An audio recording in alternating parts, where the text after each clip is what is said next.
की जय।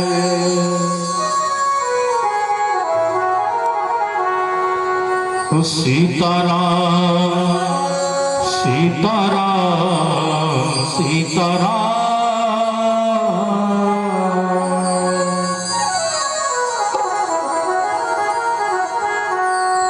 एक बार दोनों हाथ ऊपर उठा लें जरा कन्हैया जी के लिए। बोलिए वृंदावन बिहारी लाल की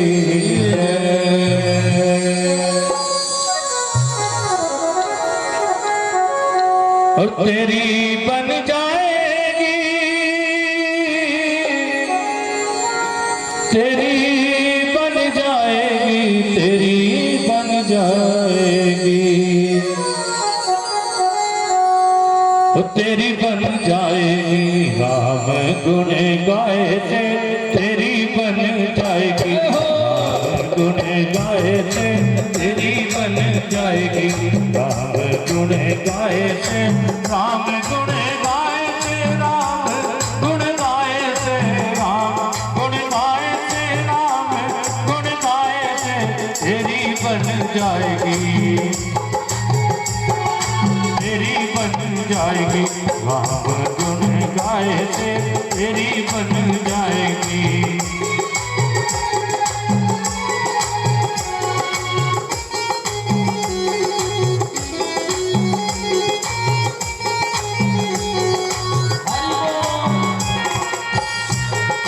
ध्रुव जी की बन गई प्रहलाद जी की बन गई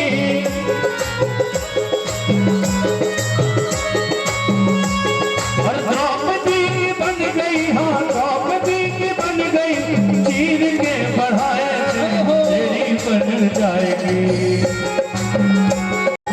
गज की बन गई और गीध की भी बन गई गज की बन गई और गीध की बन गई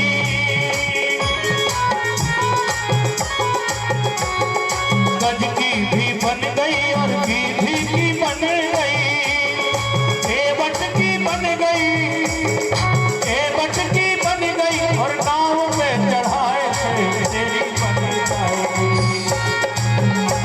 हर तेरी बन जाएगी ताली बजाए से तेरी बन जाएगी ताली बजाए से तेरी बन जाएगी झुमका लगाए से तेरी बन जाएगी झुमका लगाए से।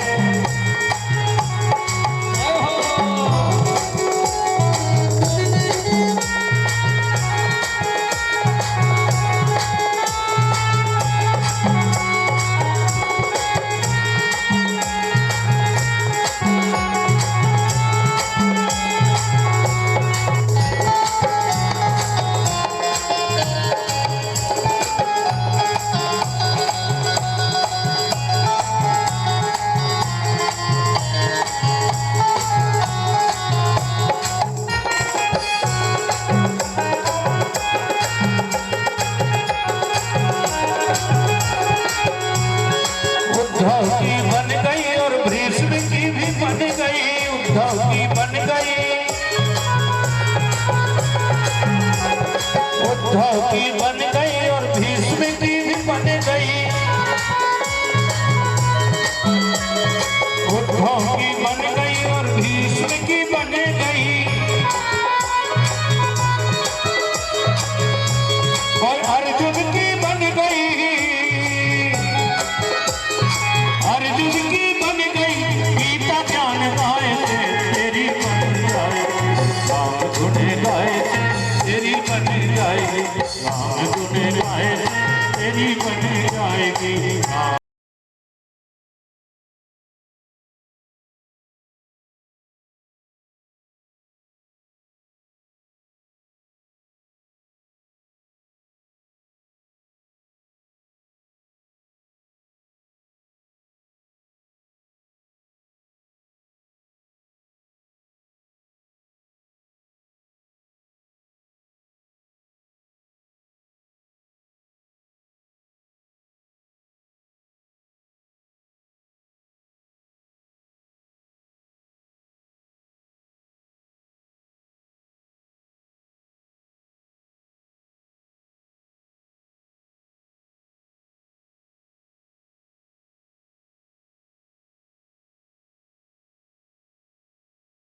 बोले महाराज 7 द्वीप वसुंधरा में आपका राज्य है, मैं कहाँ चला जाऊँ। जिस प्रकार से त्रेता सतयुग द्वापर आए और अपना राज्य किए, राज्य करके चले गए, उसी समय जो है मेरा भी आगमन है, मेरा भी ये समय है, मैं कहाँ जाऊं। तब उन्होंने कहा शरणागत कहु जेत जही निज अनिहित अनुमान अते नर पावर पाप मैं दिनहि बिलोकति हानि। शरणागत में आ गया, त्राहि माम मेरी रक्षा कर। राजा परीक्षित ने कहा भैया रक्षा तो करूंगा मैं, लेकिन तुम चले जाओ, यहाँ कलयुग का कोई प्रवेश वर्जित है। महाराज उसने कहा कि मैं जा नहीं सकता। 4 जो है स्थान राजा परीक्षित ने उसको दिए रहने के लिए।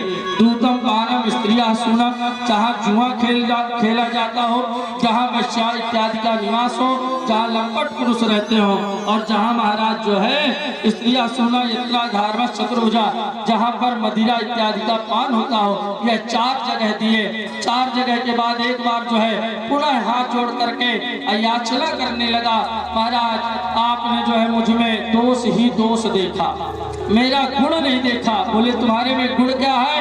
बोले जो सतयुग त्रेता द्वापर में हजारों वर्ष तपस्या करने के बाद जो फल की प्राप्ति होती थी, वह कलयुग में मैं महाराज नाम संकीर्तन से वह फल प्राप्त करा देता हूँ। तुलसीदास जी ने भी लिखा है, कलयुग केवल नाम आधारा, और सुमिर सुमिर नर उतर ही पारा। अब पापी उजागर नाम सुमिरी है, अभिन्न प्रयास भव सागर तरी है। महाराज जो है कलयुग का ये गुण था। उन्होंने कहा एक रूम तुम अपने हिसाब से मांग लो महाराज बोले कि मुझे स्वर्ण में वास दे दीजिए। अब बताइए 11वें स्कंद में भगवान ने कहा है धातु नाम कांचनम मस्मि, धातुओं में सोना मैं हूँ, और यहाँ राजा परीक्षित जो है कलयुग को वास दे रहे। अब बताइए कौन से सोने में कलयुग का वास है और कौन से सोने में कन्हैया का वास है। महाराज जो अधर्म से कमाई गई संपत्ति के द्वारा सोना खरीद करके और सीधेला करके कान गले इत्यादि में पहन लिया जाता है, उसमें कलयुग का वास है। और जो सोना खरीद महाराज जो पहले परमात्मा को पहना दिया जाता है और फिर कृपा प्रसाद प्राप्त करके स्वयं धारण किया जाता है, उसमें जो है भगवान कन्हैया का वास है। महाराज कहते हैं कि जो राजा परीक्षित उस समय जो मुकुट लगाए थे, वह जो अधर्म के द्वारा कमाया गया मुकुट था। किसका मुकुट था आप लोगों को पता होगा, नहीं पता? जरासंध के का मुकुट था। वह भीम जो है मार करके जब सहदेव उसके जरासंध के पुत्र सहदेव का राज्याभिषेक भगवान ने किया, और उस समय मुकुट भीम जबरदस्ती लेकर के चले आए, और वही मुकुट राजा परीक्षित आज पहन करके गए थे, और उसी में जो है कलयुग आकर के बैठ गए। जो राजा परीक्षित प्रजा पालन में इतना तत्पर रहता था, आज वह राजा परीक्षित के मन में हिंसात्मक बात आ गई। महाराज वह जाते हैं, कहते हैं आज शिकार खेलने के लिए गए, बहुत से वन्य पशुओं इत्यादि को मार करके महाराज जब आए तो उनको प्यास लगी। अब प्यास लगी उसी समय एक मुनि का आश्रम दिखा, जिसका नाम था समीक मुनि। समीक मुनि के आश्रम आए और उन्होंने पानी में मांगा, आवाज लगाई, लेकिन कोई नहीं सुना, क्योंकि समीक मुनि महाराज जो है समाधि में बैठे हुए थे। उसी समय उन्होंने सोचा ये बाबा जो है ढोंग कर रहा है महाराज, क्योंकि इतना आवाज लगाया और वहीं पर एक मरा हुआ सर्प पड़ा था।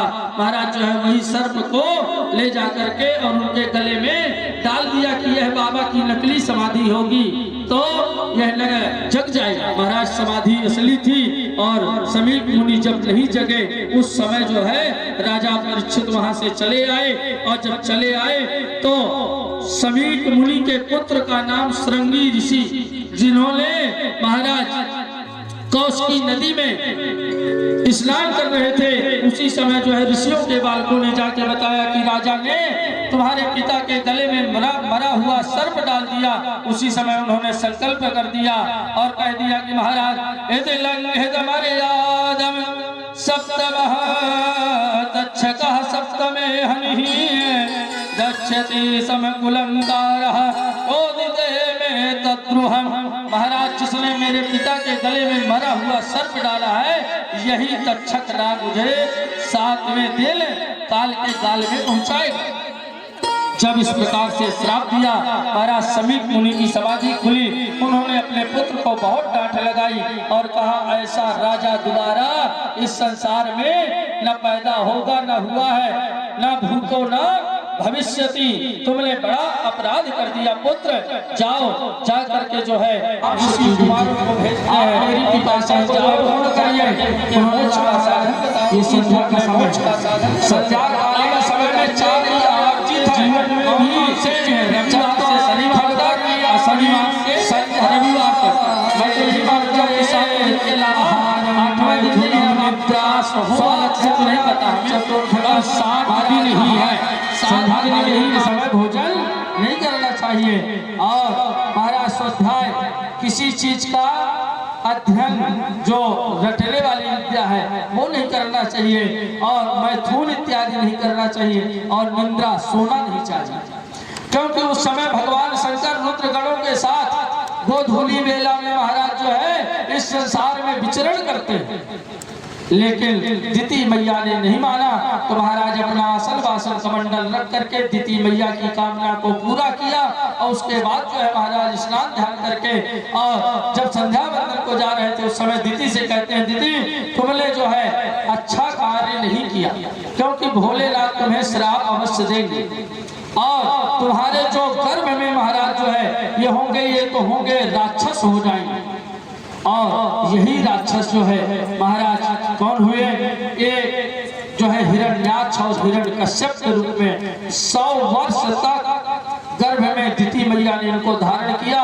पर कश्यप ऋषि ने एक वरदान दे दिया और कहा कि इस संसार में तुम्हारे जो पुत्र होंगे इनको जो है परमात्मा इनको इस संसार से मोक्ष दिलाएंगे, और जो तुम्हारे पुत्र का पौत्र होगा वह जो है भगवान का भक्त होगा। वही जो है हिरण्याक्ष जब 100 वर्ष के बाद गर्भ लेकर के धारण करके आए, उस समय हिरण्याक्ष महाराज जब पैदा हुआ था वहीं से ये जो है आकाश में इसका मुकुट स्पर्श होता था। उसी समय जब बराह भगवान का अवतार, भगवान जो है जल में प्रविष्ट हुए, और जल में प्रविष्ट होकर पृथ्वी को लेकर के ऊपर आ रहे थे, उसी समय जो है यह जा करके कहा गया वरुण के यहाँ विभापुरी, और विभापुरी में जा करके भगवान से वरुण से कहता है, क्यों युद्ध भी करना जानते हो कि सिंहासन में बैठना बस। तब उन्होंने कहा, महाराज मैं तो बूढ़ा हो गया हूँ, पर अभी अभी एक भगवान का अवतार हुआ है, और तुम जाओ तुम्हें नारद अवश्य मिलेगा। जैसे वहां विभापुर से वह लौट करके आ रहा था, उसी समय नारद जी मिल गए। नारद जी ने नारायण नारायण नारायण करते बोले, तुम नारायण हो? हिरण्याक्ष ने पूछा, क्या तुम नारायण हो? बोले, मैं नारायण नहीं हूँ, नारायण का दास हूँ। बोले, नारायण नारायण करना जानते हो कि क्या युद्ध करना भी जानते हो? नारद जी ने कहा, महाराज मैं युद्ध करना तो नहीं जानता पर कराना जानता हूँ, क्योंकि नारद शब्द का अर्थ जानते हो क्या होता है? नारद यस्य सा नारदो, जिसकी कही हुई वाणी कभी रद्द नहीं होती, ऐसे व्यक्ति का नाम नारद है। उन्होंने कहा, अभी अभी जो है एक जल में सूकर का अवतार धारण करके और महाराज जो है जल में के अंदर पृथ्वी को लेने गए हैं, तुम जाओ तुम्हें वहां युद्ध की इच्छा तुम्हारी पूर्ति हो जाएगी। और जैसे गया भगवान जो है मुंह में दबा करके सूकर पृथ्वी को लेकर ऊपर आ रहे थे, उसी समय यह जाकर के क्या कहता है, सत्यम वयम भो बन गोचरा लगा ध्यान में गए ग्राम सिंहान। क्या ग्राम सिंह महाराज जो है, एक तुम जो पृथ्वी लेकर के कहाँ जा रहे हो? तुम मुझसे युद्ध करो। भगवान को जो है बड़ा भला बुरा कहा। भगवान ने कहा, एक काम करो, पहले जो होशियार मनुष्य होता है ना रानी, वह पहले अपने कार्य की सिद्धि करता है, बाद में जो है पागलों के मुंह लगता है। महाराज उन्होंने कहा, स्वकार्येषु धर्मेषु माने कार्य ध्वंस मूर्खता। महाराज पहले अपने कार्य की सिद्धि करो। भगवान आए और पृथ्वी को ला करके महाराज स्थापित किए, और स्थापित करने के बाद पहुंचते हैं, कहते हैं कि तुम क्या कह रहे थे मुझे? सूकर हूं मैं?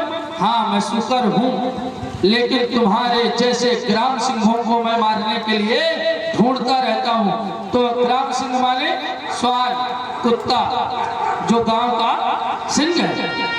महाराज ग्राम सिंहों को तुम्हारे जैसे मारे को ढूंढता रहता हूँ। और भगवान ने का इनका युद्ध जो है हुआ, और युद्ध में महाराज जो है सायंकाल की बेला आई, और सायंकाल की बेला के समय इन्होंने सभी देवताओं ने स्तुति किया और कहा महाराज सायं के बेला के बाद इसका जो है बल बढ़ जाएगा, इसलिए हे प्रभु इसका उद्धार कर।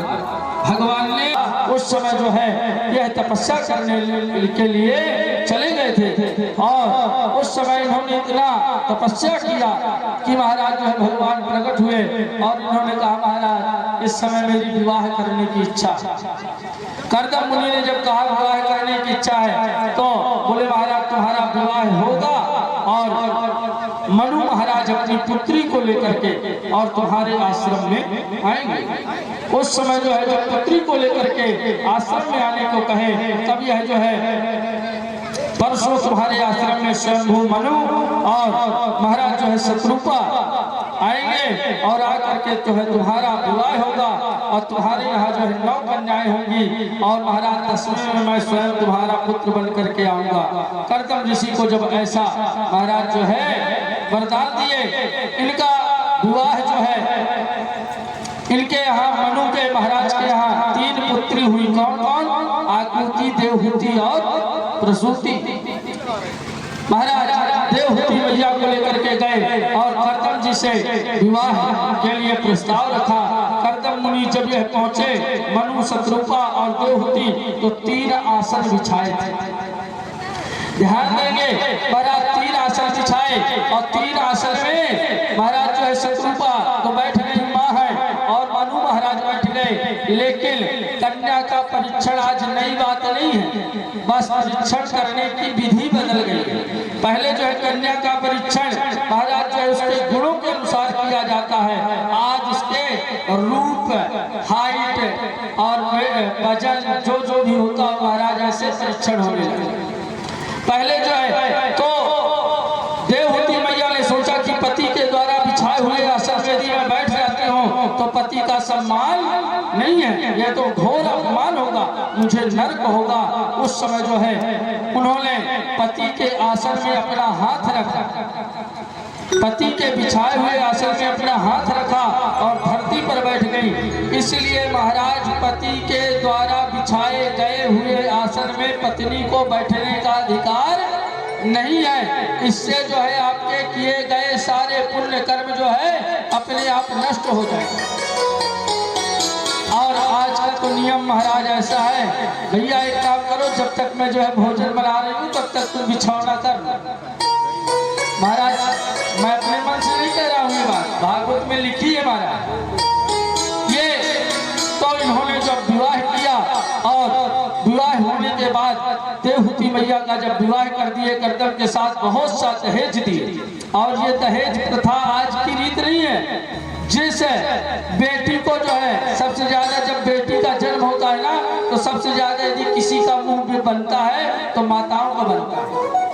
जब बेटी का जन्म होता है उस समय जो है बेटी तुम्हारे जो है तुम्हारा लेने कुछ नहीं आई, जब तक इस संसार में रहती है तब तक तुम्हारे नाम को कभी डुबाती नहीं है।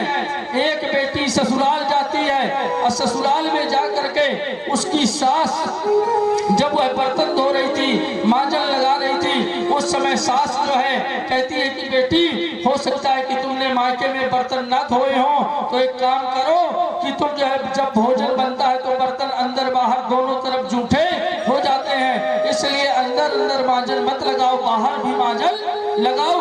उसने कहा माँ मैंने जो है बर्तन धोए हैं, मायके में भी मैंने बर्तन धोए हैं, लेकिन ये बर्तनों में मैं बाहर मांजन नहीं लगा सकती।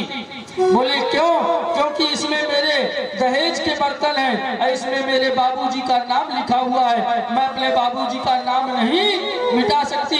यदि आपको अंदर बाहर दोनों तरफ मांजन लगवाना है तो जो टजियों में बोरों में भरे रखे हैं उनको निकाल करके ले आओ, और जितना आप कहोगे अंदर मसल दूंगी और जितना कहोगे उतना बाहर मसल दूंगी।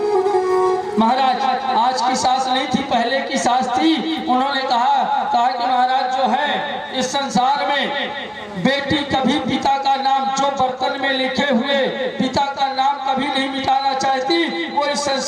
कैसे मिटा सकती है? यदि जिस बेटी को दहेज देने के लिए तुम लोग डरते हो, सोचते हो, महाराज मही पी पी करके धन जोड़ते हो, बेटा यदि महाराज को पुत्र निकल गया तो सारा धन मिट्टी में मिला देगा, कुछ भी नहीं बचेगा। अब बेटी यदि इसमें भी भरोसा ना हो तो आपके पास जो नदी हो, नर्मदा जी जब बाढ़ उफान में आए, एक तरफ बेटा को बैठा देना, एक तरफ बेटी को बैठा देना और बीच धार में कूद जाना। हो सकता है बेटा एक बार आवाज लगाए कि हमारे पिताजी बहे जा रहे हैं, कोई बचा लो, लेकिन बेटी आवाज तो लगाएगी ही लगाएगी, लेकिन अपने प्राणों की आहुति देकर तैरते भी ना बनेगा तो भी जो है उस नर्मदा जी की धार में कूद जाएगी, चाहे प्राण उसके रहे अथवा ना रहे। यह है बेटी। इसलिए आगे की कथा में आप लोग सुनोगे, 10 पुत्र सवा कन्या, 10 पुत्र के बराबर एक कन्या होती है। और उसी बेटी को हम दहेज देने के डर के मारे जब उसका जन्म होता है तो सबसे ज्यादा आंसू माताओं के ही निकलते हैं। भाई लोग एक बार जो सोच लेते हैं कि अपना भाग्य लेकर के आई है, लेकिन वो सबसे ज्यादा यदि मुंह बनता है तो माताओं का बनता है। इसलिए बेटी किसी का भाग्य जो है खाने नहीं आती, बेटी अपना भाग्य लेकर के स्वयं इस संसार में जो है जन्म लेती है। करदम जी का विवाह हुआ और करदम जी तपस्या करने लगे। जब महाराज तपस्या से कई वर्षों बाद ये जागे, तब इन्होंने देखा कि देवहूति मैया की जो है लटें बन गई थी, साध्वी जैसे हो गई थी। बोली देवी तुम कौन हो? अरे बोले महाराज मैं मनु महाराज की पुत्री, आपके साथ मेरा विवाह हुआ। अरे राम मैं तो आपका जो है आपके साथ मेरा विवाह हुआ। बोले हाँ। बोले मेरी एक कामना है, आपने कहा था कि मुझे संतान दोगे, आप मुझे संतान दीजिए। उन्होंने कहा ऐसे नहीं, पहले तो तुम जो है तुम्हारा स्वरूप जो है बदलना पड़ेगा। उन्होंने एक जो है बिंदु सरोवर नाम तीर्थ जो है किया और उसमें जो है कहा जा करके इस सरोवर में डुबकी लगाओ। जब अपने तप बल के माध्यम से जब वह सरोवर में डुबकी लगाई तो हजारों दासियां जो है प्रकट हो गई और इतनी सुंदर जो है देवहूति मैया को बनाया। उसके बाद एक कामक विमान प्रकट किया और उस विमान में बैठे बैठे हजारों वर्ष तक भ्रमण करते रहे और महाराज कालांतर में इनके यहाँ जो है 9 कन्याओं का जन्म हो गया। जब करदम जी ने कहा महाराज मैंने एक संतान के बाद जो है संन्यास लेने को कहा था, यहाँ तो 9 हो गई, अब जाए, अब क्या किया जाए? महाराज अपना दंड कमंडल उठाए और उठा करके जब संन्यास के लिए चल पड़े, उस समय जो है देवहूति मैया पैर पकड़ लेती है और कहती है महाराज ये तो कन्याएं हैं, इनका विवाह करना पड़ेगा। तब ध्यान आया कि भगवान जब मुझे वर देने के लिए आए थे तब उन्होंने कहा था कि 9 कन्याओं के बाद मैं तुम्हारा पुत्र बन करके आऊंगा। और 10वें में महाराज वही जो है कपिल भगवान के रूप में अवतार धारण किए। बोलिए कपिल भगवान की। महाराज जो है कपिल भगवान का अवतार धारण हुआ और उन्हीं कपिल भगवान के दर्शन करने के लिए ब्रह्मा जी अपने 9 पुत्रों के साथ पधारे और उन्हीं 9 पुत्रियों का विवाह ब्रह्मा जी के 9 पुत्रों के साथ हो गया। 10वें में महाराज नारद जी पहले से घुमक्कड़ स्वभाव के थे तो वो घूमते रह गए, बच गए, उनका विवाह नहीं हो पाया।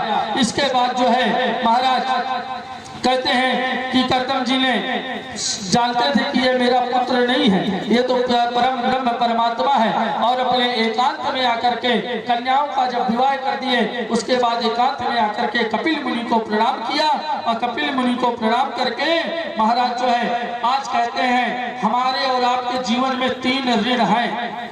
जो इस संसार में मानव तन पाया है उसके लिए 3 ऋण है, देव ऋण, पितृ ऋण और ऋषि ऋण। देव ऋण से मुक्ति तब आपको मिलेगी जब आप जो है यज्ञ अनुष्ठान इत्यादि करोगे। पितृ ऋण से मुक्ति तब मिलेगी जब आपके यहाँ संतान होगी और महाराज ऋषि ऋण से मुक्ति तब मिलेगी जब आप ये ऋषियों के द्वारा बनाए गए शास्त्र ग्रंथों का अनुमोदन करोगे, पढ़ोगे, तब आपको ऋषि ऋण से मुक्ति मिल जाएगी। आज करदम जी ने कहा मैं 3 ऋणों से मुक्त हो चुका हूँ, मुझे 3 ऋणों से मैं मुक्त हो गया, अब जो है मुझे आज्ञा दीजिए। और कपिल मुनि महाराज को प्रणाम करके वह संन्यास के लिए चले गए। और महाराज जो है यहाँ पर कपिल और देवहूति संवाद होता है। कपिल और देवहूति संवाद में महाराज जो है कपिल ने अपनी माता को सांख्य शास्त्र का उपदेश दिया। कहा महाराज कहते हैं कि मन के हारे हार है और मन के जीते जीत, और मन ही मिलावत राम सो मन ही करत अजीत। इस संसार में जो है पर मन से कोई व्यक्ति यदि हार गया तो ये संसार में जो है वह जिंदगी भर हारता ही रहेगा। इसलिए कोई व्यक्ति को अपना धैर्य और संयम नहीं खोना चाहिए, चाहे कितनी भी आपत्ति विपत्ति का समय क्यों ना आ जाए, उससे लड़ने की भी ताकत परमात्मा आपको देता है। क्योंकि धैर्यम दिनोदिनावधिकंपते शरीरम, यदि आप अपना धैर्य स्वयं खो दोगे तो आपको इस संसार में बचाने वाला कोई नहीं है, आप डूब जाओगे। इसलिए जो है धैर्य को कभी संयम अपना नहीं खोना चाहिए। जिसने मन से अपने हार गया वह संसार में कभी जीत नहीं सकता। यह अपनी माता को बताते हुए कहते हैं कि संसार का जो मानव प्राणी है वह जो है यह मानव शरीर जो बना हुआ है यह पंच तत्व से मिलकर के बना है। छित जल पाव के गगन समीरा और पंच रचित यह अधम शरीरा, यही जो है पांच तत्व छित जल गगन पवन समीर, ये सब जो है इस शरीर के जाने के बाद जब आपको चिता में भस्म कर दिया जाता है तो महाराज वायु में मिल जाता है, अग्नि में मिल जाता है, पृथ्वी का भाग पृथ्वी में मिल जाता है, आकाश का भाग आकाश में चल जाता है। आपके पास वो रहता कुछ बचता नहीं है। यही से जो है पंच तत्व के बारे में बताते हैं, पंच तत्व के बारे में बता करके कहते हैं कि जिस शरीर को माँ सब लोग जो है इतना सुंदर सजाते हैं, इसको यह सुंदर शरीर जो है नाशवान है, यह जो है नाशवान है। आज आपके अंदर जो है सुंदरता है तो आप जो है किसी दूसरे को मान ले। हमारे भारत देश में महाराज जो है स्वरूप की पूजा नहीं हुई, किसकी पूजा हुई है? गुण की पूजा हुई है और गुण ही प्रधान है। कहते हैं महाराज जब यह जीव के बारे में कहते हैं कि जब यह जीव आता है माँ के गर्भ में उस समय यह जो है भगवान से अनंत भाव हाथ जोड़ करके और महाराज माँ के गर्भ में मल मूत्र की थैली में जो है सिर नीचे की ओर किए हुए उल्टा लटका रहता है और भगवान से कहता है मैं कि हे प्रभु मुझे इस माँ के गर्भ रूपी नर्क से आप बाहर निकालो, मैं हर श्वास में आपका भजन करूंगा। 21,600 श्वासें प्रत्येक मनुष्य को 24 घंटे में मिली है ऋग्वेद के अनुसार, लेकिन किसी को श्वास की बीमारी हो वो अलग बात है, लेकिन 21,600 श्वासों का आप जो है भगवान से भजन करने का वादा करके आए हो। लेकिन जैसे महाराज जो है पृथ्वी पर आए तो कहां कहां कहीं रोबल लागे और कहां कहां कह के रोने लगता है वह जीव, और जीव आकर के महाराज जो है इस संसार में भजन पूजन इत्यादि सब उसको भूल जाता है। जो गर्भ का ज्ञान था वह गर्भ में ही छोड़ देता है। महाराज कहते हैं कि जब यह शरीर इस संसार से जाने लगता है जीव की गति छोटा रहता है, उसको खटमल इत्यादि काटते हैं, वह सोचता है माँ सोचती है कि कान दर्द करता है, वह भूखा रहता है तो उस समय सोचती है कि यह जो है इसका कान दर्द होगा, और जब कान दर्द होता है तो वह जो है सोचती है कि भूखा है, उसकी भाषा कोई नहीं समझता। महाराज जो है जब यह बड़ा होकर के और अंत में इस संसार से विदा लेता है, क्योंकि इसने जीव ने कभी भजन नहीं किया, तब क्या होता है जब यह संसार छोड़ करके जाने लगता है और इस संसार से चला जाता है तो महाराज जो है पेट पकड़ कर माता रोवे, बाह पकड़ कर भाई है। पेट पकड़ करके माता रोती है और बाह पकड़ करके भाई रोता है कि जब महाराज आज मेरी एक बाह चली गई। पेट पकड़ कर माता रोवे, बाह पकड़ कर भाई। इस संसार में आपके जो सगे संबंधी नात रिश्तेदार कोई साथ में आपके नहीं जाता। जब लग जीवे माता रोवे, जब लग जीवे माता रोवे, बहिन रोवे खटमासा। जब तक माँ जीती है तब तक माँ रोती है और बहन जो है 6 महीना तक रोती है, उसके बाद अपने ससुराल इत्यादि चली जाती है तो सब भूल जाती है। 4 गजी चर गजी मगाई, चढ़ा काठ की घोड़ी, चारों कोनों आग लगा दियो, फूंक दियो जैसे होरी। फिर जो है मरने के बाद लोग ये नहीं कहते कि दद्दा जी को 10 मिनट जो है बरामदे में रहने दो भैया कमरे में, अरे भैया जल्दी निकालो कहीं भूत न बन जाए। जिस जीव के लिए, जिस अपनी संतान के लिए तुम इतना सोच रहे हो ना, वह संतान भी वही संतान ले जा करके फूंकती है। महाराज हाड़ जले जैसे लाकड़ी, केस जले जैसे घास, सोने जैसी काया जल गई को नया आयो पास। जब जिस शरीर को तुमने सुंदर सजाया वह भी जो है साथ नहीं जाता। इस संसार में जो है जिस शरीर को हमने अच्छे अच्छे कपड़े इत्यादि वस्त्र से इत्र तेल फुलेल लगा करके संवारा वह भी साथ नहीं गया। तो साथ क्या जाता है? भगवान का भजन जाता है साथ। क्योंकि इस संसार में जब आप माँ के गर्भ में आते हो तो 5 रात्रि में यह बुलबुले के समान यह जीव रहता है। 5 रात्रि में बुलबुले के समान होता है और यही महाराज जो है 10 दिन में बेर के समान हो जाता है और 10 दिन में बेर के समान हो जाता है और 20 दिन में अंडाकार हो जाता है। 1 महीने में महाराज जो है इसका शरीर निकल आता है। दूसरे महीने में हाथ पैर उत्पन्न हो जाते हैं। तीसरे महीने में नाखून, रोम, हड्डी, चमड़ी, स्त्री पुरुष के चिन्ह उत्पन्न हो जाते हैं और चौथे महीने में 7 धातुएं इसके अंदर उत्पन्न हो जाती हैं और 5वें महीने में इसको भूख प्यास लगने लगती है। तब माँ को पता चलता है कि मेरे पेट में जो है बालक घूम रहा है। 5वें महीने माँ को एहसास होने लगता है जैसे माँ तीखा मीठा सीठा जैसे खाती है इस जीव को भी वही पाना पड़ता है। महाराज उसके बाद जो है 5वें महीने के बाद यह दाहिनी कोख में घूमने लगता है और 10वें महीने में प्रसव वायु के द्वारा यह जो है गर्भ से बाहर आता है। लेकिन जो गर्भ में भगवान से वादा किया था वह सारे वादा यह जो है भूल जाता है और भजन भगवान का नहीं करता। तब नारद जी जो है गवाही लेते हैं। जो गर्भ से बाहर आता है तो नारद जी गवाही लेते हैं। जो है मनु के वंश में आकुति, देवहूति और प्रसूति, जिसका देवहूति का वर्णन आप लोगों ने श्रवण किया। महाराज आकुति देवी का विवाह रुचि नाम के प्रजापति के साथ हुआ, जिनके यहाँ भगवान श्री यज्ञ नारायण भगवान स्वयं यज्ञ कुंड से प्रकट हुए। बोलिए यज्ञ नारायण भगवान की। हमारा जो है 12 प्रकार के 12 जो है पुत्र उत्पन्न हुए। तोष, प्रतोष, संतोष, या इनकी पत्नी का नाम महाराज जो है दक्षिणा और इन्हीं के आगे जो है ब्रह्मा जी के मानस पुत्र में महाराज अत्रि हुए। अत्रि का विवाह जो है कर्दम मुनि की पुत्री अनुसुईया के साथ हुआ, जिनके यहाँ भगवान स्वयं अपने अपने अंशावतार में प्रकट हुए। महाराज जो है अत्रि के यहाँ ब्रह्मा जी के अंश से चंद्रमा और चंद्रमा का जन्म हुआ।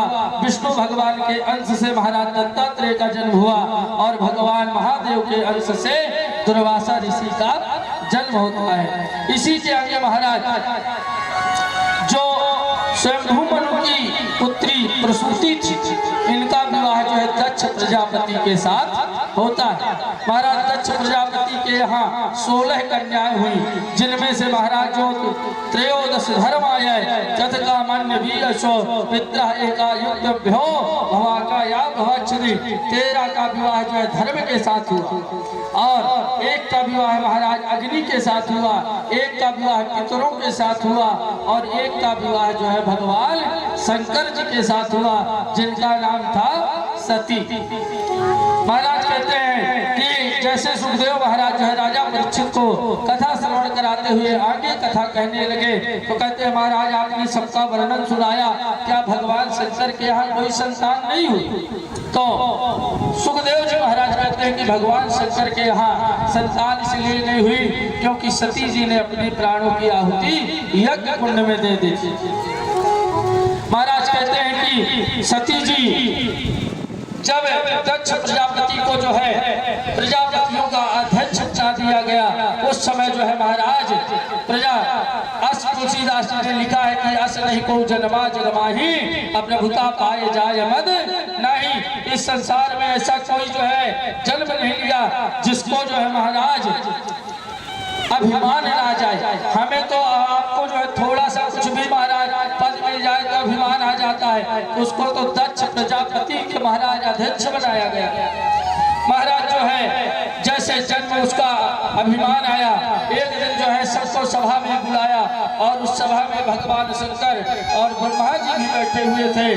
जैसे सभा में आया तो जो अभिमानी होता है वो यही सोचता है कि कौन उठ करके खड़ा हुआ और कौन नहीं हुआ। उस समय जो है ब्रह्मा जी नहीं खड़े हुए और भगवान भोलेनाथ नहीं खड़े हुए। जब भगवान भोलेनाथ और ब्रह्मा जी नहीं खड़े हुए तो मन में कहता है ये बताओ, ब्रह्मा जी नहीं खड़े हुए तो कोई बात नहीं, ये तो जो है मेरे पिता है, लेकिन ये शंकर क्यों नहीं खड़ा हुआ? ये तो मेरे पुत्र के समान है। भले ब्रह्मा जी के कहने पर अपनी पुत्री महाराज जो है मृग नैनी जैसी पुत्री का विवाह इसके साथ कर दिया, ये मरकट लोचन के साथ कर दिया। भला बुरा महाराज कहने लगा। उस समय जो है भगवान शंकर ने कुछ भी नहीं बोले और जैसे जो है वह और बकता गया, बहुत अपशब्द कहे, तब जो है नंदीश्वर से नहीं रहा गया और नंदीश्वर ने कहा, दक्ष तुम्हें जो है अभिमान के वशीभूत होकर के तुम जो बक कर रहे हो ना, जाओ मैं तुम्हें श्राप देता हूँ कि तुम्हारा सिर जो है बकरे का हो जाए। क्योंकि बकरा जब बोलता है तो मैं बोलता है, इसलिए महाराज मैं शब्द ही अहंकार है। और भगवान जो है भोलेनाथ ने जब ये नंदीश्वर ने श्राप दे दिया, वहां से जो है भृगु जी ने दक्ष प्रजापति की तरफ से श्राप दिया, शंकर जी के भक्त जो है भच्छा भच्छ खाएं, महाराज जो है अभच्छ हो जाए।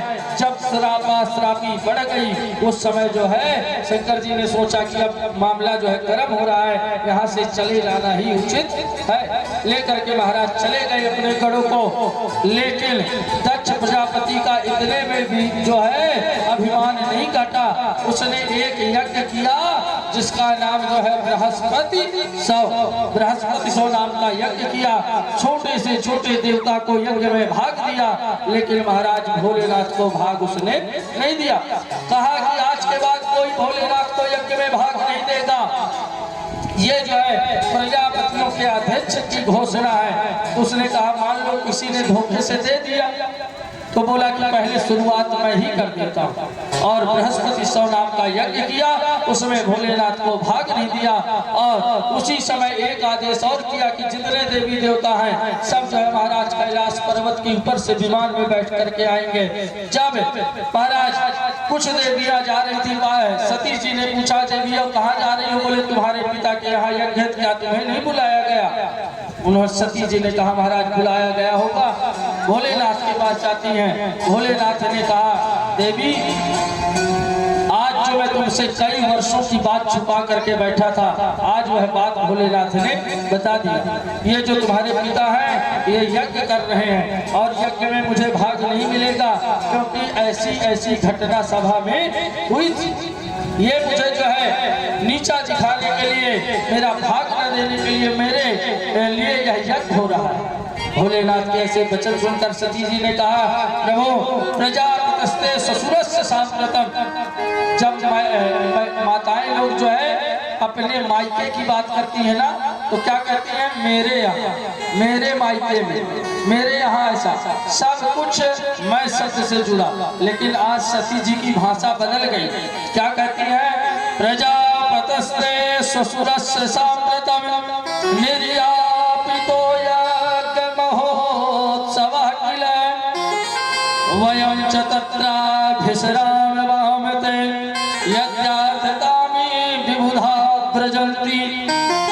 हे भोलेनाथ, आपके पिताजी ससुर के यहाँ यज्ञ हो रहा है और उसमें जो है बुलाया गया होगा, चिट्ठी जरूर आई होगी, लेकिन महाराज जो है अभी पहुंची नहीं है। भोलेनाथ ने कहा देवी न पहुंची है न पहुंचेगी। आज वही बात भोलेनाथ ने जब सब बता दिया, और भोलेनाथ ने कहा कुछ जगह ऐसी हैं जहां बिल्कुल नहीं जाना चाहिए और कुछ जगह ऐसी हैं जहां बिना बुलाए भी जाना चाहिए। जदप मित्र प्रभु पितु गुरु गेहा, जदपि मित्र पितु गुरु गेहा,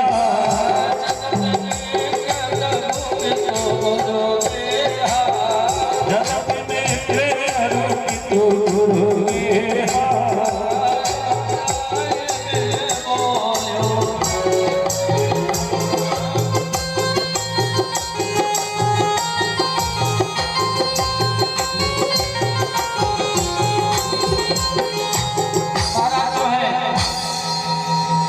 अपने गुरु के यहाँ, माता पिता के यहाँ बिना बुलाए जो है चले जाना चाहिए।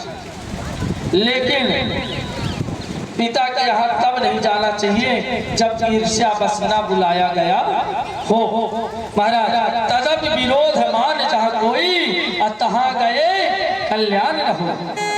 जहाँ जो है ईर्ष्या के कारण न बुलाया जाता हो वहाँ जो है नहीं जाना चाहिए। महाराज जो है भोलेनाथ ने सती को बहुत समझाया, लेकिन सती जो है आज भोलेनाथ से कहती है महाराज मैं जाऊंगी, मैं अपने पिता को जानती हूँ और मैं अपने पिता को जो है आश्वासन दूंगी और वो आपको लेने के लिए आएंगे। सती जी को बहुत भोलेनाथ ने कहा कोई नहीं आएगा और सती जी जो है चल देती हैं। और जैसे महाराज चलती हैं भोलेनाथ आँख बंद, महाराज जो है खोल करके देखते हैं कि क्या सचमुच चली गई। बार बार लौट गए भोलेनाथ जाओ, महाराज भोलेनाथ कुछ भी उत्तर नहीं देते। लेकिन एक बार सचमुच में सती जो है चली जाती है। जब सती जी चली गई, सती जी का वाहन क्या है? शेर। और महाराज जो है भोलेनाथ ने आज किसको बुलाया? नंदी को। और नंदी को बुला करके कहते हैं ये सारे जो है जो सती की सामग्री है, वस्त्र आभूषण इत्यादि सब कुछ अपने पीठ पर लाद लो और यहाँ से लेकर के चले जाओ, क्योंकि सती अब दोबारा वापस लौट कर आने वाली नहीं है। अच्छा, सती जी का से एक अपराध नहीं माना, कई अपराध बने। कहाँ कहाँ अपराध बने हैं महाराज? सती जी ने एक बार नहीं कई बार अपराध सती जी से हुआ। एक बार त्रेता युग माही, एक बार त्रेता युग माही, सब गए कुंभज ऋषि पाही, सब गए कुंभज ऋषि पाही, संग सती जग जननी भवानी, संग सती जग जननी भवानी, पूज्य ऋषि अखिलेश्वर जानी, पूज्य ऋषि अखिलेश्वर जानी। जब भोलेनाथ जा रहे थे उस समय जो है सती जी साथ में थी और अगस्त जी के पास जा रहे थे। भगवान भोलेनाथ सत्संग की इच्छा से अगस्त ऋषि के पास कथा श्रवण करने के लिए, जैसे अगस्त ऋषि को देख अगर अगस्त ऋषि ने देखा वैसे जो है भगवान भोलेनाथ का चरण बंदन पूजन करने लगा। उसी समय सती जी ने क्या सोचा, ये क्या कथा सुनाएंगे? यदि इसके अंदर इतना बड़ा भक्ता होता तो महाराज ये भोलेनाथ को क्यों प्रणाम करता? यहाँ छोटा बड़ा में जो है संशय सती जी ने किया। एक गलती सती जी की, यहाँ दूसरी गलती कहाँ है महाराज? जब भोलेनाथ वहां से कथा श्रवण करके चले आ रहे थे तो भोलेनाथ को पता था कि भगवान का अवतार हो गया है। महाराज राम कथा मुनिवर जय बखानी, राम कथा मुनिवर जय बखानी, राम कथा मुनिवर जय बखानी, राम कथा मुनिवर जय बखानी, सुन महेश परम जनमानी, सुनि महेश परम सुख मानी।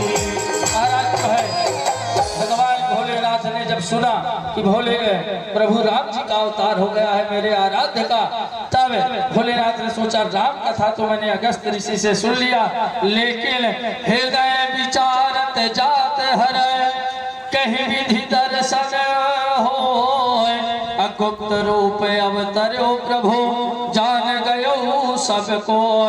भगवान का अवतार जो है गुप्त रूप में हुआ है। हे प्रभु, मैं जानता हूँ कि आपका अवतार गुप्त रूप में है, लेकिन यदि आपकी कथा मैंने सुन लिया है और एक बार यदि मुझे आपका दर्शन हो